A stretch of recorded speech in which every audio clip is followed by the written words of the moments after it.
Hello दोस्तों, नमस्कार। आज मैं आपको एक बहुत ही इम्पोर्टेंट टॉपिक पर जानकारी देने जा रहा हूँ। और वो टॉपिक इतना इम्पोर्टेंट है कि आज के टाइम में एक जो बीमारी है बहुत समाज में तेज़ी से फैल रही है। जब देखो जहाँ देखो हार्ट अटैक के केसेस देखने को मिल रहे हैं। तो मैं आज इसी के ऊपर चर्चा करने वाला हूँ और ये भी बताऊंगा कि ये डिसीज़ जो है क्यों होती है।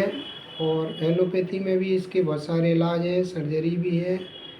पर होम्योपैथी में भी बहुत सारी मेडिसिन्स हैं जो अगर टाइम पे बीमारी को डायग्नोस कर लिया जाए या बीमारी को पता कर लिया जाए तो उसमें बहुत हेल्प करती हैं और जीवन को सुगम बनाती हैं। तो आज मैं बात करने वाला हूँ homeopathic medicine for angina pectoris. तो एंजाइना एक दर्द है एक्चुअली। ये हार्ट अटैक के समय होता है और इस दर्द में होम्योपैथिक मेडिसिन बहुत कारगर होती हैं। पर बात यही है कि समय पर उनको जो है पता चल जाए, परिवार वालों को पता चल जाए या जिसको अटैक आया उसको पता चल जाए तो वो ये कुछ होम्योपैथिक मेडिसिन अपने पास रख सकते हैं और उनका उपयोग कर सकते हैं। तो पहला जो अटैक आता है उसको एक्यूट अटैक कह सकते हैं। एक्यूट का मतलब ये है कि जो है एकदम सडन चेस्ट में एकदम से पेन होता है। पर व्यक्ति जो है बड़ा कंफ्यूज हो जाता है कई बार कि गैस का दर्द है कि किसी और का दर्द है, तो वो समझ नहीं पाता है इसमें। अब एक्चुअली ये होता क्यों है? हार्ट अटैक का जो कारण है वो है कि जो हृदय होता है उसकी जो रक्त सप्लाई है, ब्लड सप्लाई जो है वो कहीं ना कहीं रुकावट आ जाती है। और रुकावट आने का कारण ये है कि उसकी जो धमनियाँ होती हैं जो हार्ट को सप्लाई कर रही होती है उनमें प्लग बन जाता है, मतलब कोलेस्ट्रॉल जमा होने लगता है और वो धीरे धीरे इतनी नैरो कर देता है, आर्टरी को इतनी सकरी कर देता है कि हार्ट को पूरी तरह से ब्लड नहीं मिल पाता है और हार्ट की जो मसल है वो डैमेज होने लगती है। पूरी तरह तो डैमेज नहीं होती है, सबसे पहले इस्चीमिया होता है। कहने का मतलब वहाँ की जो सेल्स होती हैं हार्ट की उनको पूरी तरह से ऑक्सीजन नहीं मिल पाती है और वो धीरे धीरे मरने लगती है। तो ऐसी कंडीशन में जब पेन शुरू होता है तो उस पेन में एलोपैथी में भी बहुत सारी दवाइयाँ होती हैं, जैसे नाइट्रोग्लिसरीन है और भी बहुत सारी मेडिसिन यूज़ कर सकते हैं। पर मैं यहाँ पर स्पेशली आपको बताना चाह रहा हूँ कि होम्योपैथी में उस समय कौन सी दवाइयाँ अपन ले सकते हैं जिससे कि तुरंत उस पेन में आराम मिल जाए और व्यक्ति को एक समय मिल जाए जिससे कि वो समय पर हॉस्पिटल पहुँचे और वहाँ पे उसकी जाँच हो जाए और जाँच करवा करके वो आगे का इलाज करवा सके। तो यहाँ पर 4 मेडिसिन मैं आपको बताने वाला हूँ जो बहुत अच्छा काम करती हैं और इमीडिएट काम करती हैं। तुरंत एक्शन होगा। आपने अगर कंटिन्यू उसके 10-10 मिनट से 4 डोज ले लिए तो आपको बिल्कुल तुरंत आराम उसमें मिल जाता है। तो सबसे पहली मेडिसिन की बात कर रहा हूँ मैं, कैक्टस। एक कैक्टस ग्राउंडीफ्लोरस करके एक दवाई आती है, होम्योपैथी की है। ये 30-200 में इसको अपन यूज़ करते हैं। सिम्टम की अगर बात करें तो इसमें जो सिम्टम आते हैं बहुत सीवियर कॉन्स्ट्रिक्शन होता है, मतलब चेस्ट में इतनी तेज़ दर्द होता है कि ऐसा लगता है कि उसकी चेस्ट जो है एकदम से निचोड़ रहा कोई। और स्पेशली पेशेंट ऐसे बताता है कि मेरे जो हार्ट को है जैसे लोहे के हाथ उसको जकड़े हुए हैं, ये फीलिंग होती है। ऐसी फीलिंग होती है ऐसे हाथ जो है बिल्कुल ऐसे करके उसने हार्ट को दबा लिया है, इतनी तेज़ कॉन्ट्रैक्शन होते हैं। अगर ये सिम्टम वहाँ पर दिख रहा है, ये सिम्टम अगर पेशेंट बता रहा है तो कैक्टस 30 या 200 की 2-2 बूंद हर 10 मिनट में 4 डोज उसको अगर दे दिया तो इतना सीवियर जो एंजाइना हो रहा था वो बिल्कुल तुरंत उसमें आराम मिल जाएगा। दूसरी एक दवाई होती है आर्निका मोंटाना। ये भी अच्छी दवाई है पर इसमें जो है इसका सिम्टम ये है कि आर्निका वहाँ पर यूज होती है जहाँ स्ट्रेन हो, यानी कि किसी तरह का हार्ट के ऊपर दबाव आया हो, खिंचाव आया हो, उसके कारण ये दर्द हो रहा हो, तो वहाँ पे आर्निका का यूज़ किया जाता है। डोज वही रहता है, बिल्कुल इमीडिएट अपन रिपीट करते हैं उसमें, है ना। 10-10 मिनट में 4 डोज उसके दिए जा सकते हैं। तीसरी एक बहुत इम्पोर्टेंट मेडिसिन है, इसमें तो ये है फियर ऑफ डेथ रहता, मतलब पेशेंट ये कहेगा कि अब मैं मर जाऊंगा, बचूंगा नहीं, मेरा गला जो है वो बंद होने वाला है, गला चौक हो रहा है। तो चौकिंग सिम्टम इसमें बहुत इम्पोर्टेंट है, मतलब मरीज कहेगा कि मेरा गला रूंध रहा है और अब मैं बचूंगा नहीं। तो ये अगर सिम्टम बता रहा है तो इसमें एक नाजा 30 करके एक मेडिसिन आती है।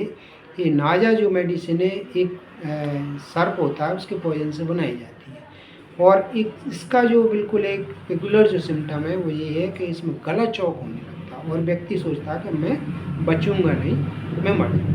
तो उसको ये तुरंत अपन इमीडिएट 10-10 मिनट से 4 डोज इसके भी वहाँ पर दे सकते हैं, तो तुरंत उसको इसमें आराम मिलेगा, उसके एंजाइना में आराम मिलेगा और आगे की प्रोसेस अपन कर सकते हैं। तीसरी एक और चौथी जो मेडिसिन है वो है एकोनाइट। एकोनाइट का जो सिम्टम है वो चेस्ट पेन तो उसमें भी हो रहा है, पर चेस्ट पेन का जो मेन जो कारण होता है वो इमोशनल शॉक होता है उसका, इमोशनल शॉक, या फिर जो है ना सडन, व्यक्ति अच्छा वाला बैठा था, अच्छा वाला काम कर रहा था, वो एकदम से दर्द होने लगा अचानक। तो अचानक वाला अगर वहाँ सिम्टम आ रहा है एकदम से सडन, तो सडन अगर सिम्टम आए, एकदम से एंजाइना होने लग गया, तो एकोनाइट भी वहाँ पर बहुत अच्छा काम करती है। और एकोनाइट का भी डोज सेम वही रहेगा, 2-2 बूंद 10-10 मिनट से 4 डोज उसको दे सकते हैं। तो दोस्तों ये 4 जो होम्योपैथिक दवाइयाँ हैं ये हार्ट अटैक में बहुत अच्छा काम करती हैं और इमीडिएट रिलीफ देती हैं, इमीडिएट चेस्ट पेन में आराम देती हैं। तो ये अगर उपलब्ध रहें घर पर ये चारों दवाइयाँ, तो किसी के घर में भी कोई भी घटना घट सकती है, कभी भी अटैक आ सकता है किसी को, क्योंकि आज के टाइम में पता नहीं चल रहा कि किस कारण से क्या हो रहा है। कारण भी बहुत सारे होते हैं, उन कारणों में भी अपन जाएंगे तो बहुत सारे कारण इसमें भी देखने को मिलते हैं। सबसे मुख्य कारण तो यही होता है कि उसमें कोलेस्ट्रॉल जो है बढ़ रहा होता है। तो कोलेस्ट्रॉल के कारण आर्टरी जो है सक्रिय हो जाती है और हार्ट को जो है ब्लड की सप्लाई नहीं हो पाती है। अब मान लीजिए किसी को अटैक आया, उसने जांच करवाई, उसको ईसीजी में चेंजेज आए और डॉक्टर ने कहा कि हो सकता है भाई इनकी आर्टरी में जो है ब्लॉक आ गया हो, तो उसकी और जांच होती है, को करवा सकते हैं। एंजियोग्राफी करवाते हैं। एंजियोग्राफी में अगर आता है कि उसका 70 से 80% तक ब्लॉक है, तो 70 से 80% ब्लॉक तक सिम्टम तो आ सकते हैं, पर रिस्क बहुत कम रहती है डेथ की उसमें। तो ऐसी कंडीशन में कुछ लॉन्ग टर्म मेडिसिन भी जो है होम्योपैथी में यूज़ कर सकते हैं। कुछ लॉन्ग टर्म मेडिसिन है वो मैं आपको यहाँ पर बताने वाला हूँ कि अगर किसी को हो सकता है किसी को 90% पहले रहा हो, उसका स्टेंट डल गया है, अब स्टेंट भले ही डल गया है पर उसके कोलेस्ट्रॉल के लेवल को जो है ना अपन को कम करके रखना पड़ेगा, रिड्यूस करके रखना पड़ेगा, उसके ब्लड में क्लॉटिंग ना हो ये भी ध्यान रखना पड़ेगा। तो जो एलोपैथी में जो दवाइयाँ चलती हैं, ब्लड थिनर चलती है, कोलेस्ट्रॉल को कम करने की दवाइयाँ चलती हैं, हार्ट की मसल को रिलैक्स करने के लिए दवाइयाँ चलती हैं। तो उन्हीं की तरह होम्योपैथी में भी लॉन्ग टर्म में भी बहुत सारी मेडिसिन हैं जो आपकी जो आर्टरी में जो दिक्कत आ गई थी, आर्टरी में जो प्लग बन गया था वो फिर से ना बने और आर्टरी आपकी स्वस्थ रहे, इससे हार्ट को सप्लाई प्रॉपर होती रहे। उसमें भी जो सबसे पहली जो दवाई आती है क्रेटिगस क्यू, यानी कि ये मदर टिंचर में ये दवाई आती है, इसको लॉन्ग टर्म में यूज कर सकते हैं। इसका जो मेन एक्शन होता है वो इम्प्रूव करता है किसको, सर्कुलेशन को, यानी कि हार्ट की तरफ जो ब्लड का सर्कुलेशन है वो अच्छा बना रहे। साथ में हार्ट की मसल, जब अटैक आता है तो हार्ट की मसल क्या होती है, वीक हो जाती है। तो जो हार्ट की मसल वीक हो गई है उसको मजबूती प्रदान करनी है, तो इससे हार्ट को क्या मिलेगी, मजबूती भी मिलेगी। तो इसका जो डोज होता है वो रेगुलर अपन कर सकते हैं, 15 से 20 बूंद दिन में 2 बार उसको दें, तो ये उसकी हार्ट को बिल्कुल अच्छे से हेल्दी रख सकती है। एक मेडिसिन होती है जिसमें टर्मिनेलिया अर्जुना, ये भी मदर टिंचर में ही आती है, ये भी बहुत अच्छी मेडिसिन है। ये भी हार्ट के फंक्शन को जो है वो स्ट्रेंथ देती है, यानी कि हार्ट के फंक्शन को जो है इम्प्रूव करेगी। साथ में ये जो है रिड्यूस करती है एंजाइना पेन को, है ना। तो जिससे बार बार जो एपिसोड आते हैं उसको दर्द होने लगता है, हो सकता है दर्द उसको घंटे में हो रहा हो, 2 घंटे में हो रहा हो, तो उसको रिड्यूस कर देगी, यानी कि उसका जो एपिसोड है, उसका जो गैप है वो भी इससे कम हो जाएगा। इसका जो डोज रहता है वो 20 बूंद दिन में 2 बार अपन दे सकते हैं। तीसरी एक मेडिसिन आती है allium sativum. Allium sativum Q, ये भी मदर टिंचर में है और इसका काम भी बहुत अच्छा है। इसका सबसे अच्छा काम है कि जो कोलेस्ट्रॉल को रिड्यूस करती है। जो कोलेस्ट्रॉल बॉडी में बढ़ गया था, एलडीएल, एचडीएल या ट्राइग्लिसराइड जो भी बढ़ गया था, उसको कम करती है। जब ये उसको कम करेगी तो आर्टरी में दोबारा से प्लग बनने की, थ्रोम्बोसिस होने की जो है प्रोसेस कम हो जाती है।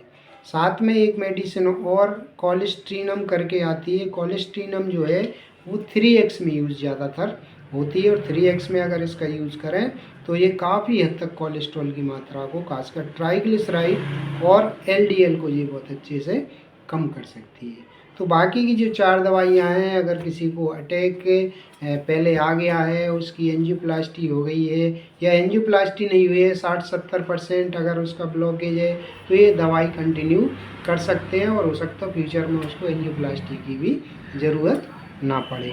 तो दोस्तों आज के इस वीडियो को द्वारा आपको मैंने ये जानकारी दी है। आशा है कि आप सब लोग इन होम्योपैथिक मेडिसिन का उपयोग करके इनका लाभ लेंगे। बहुत बहुत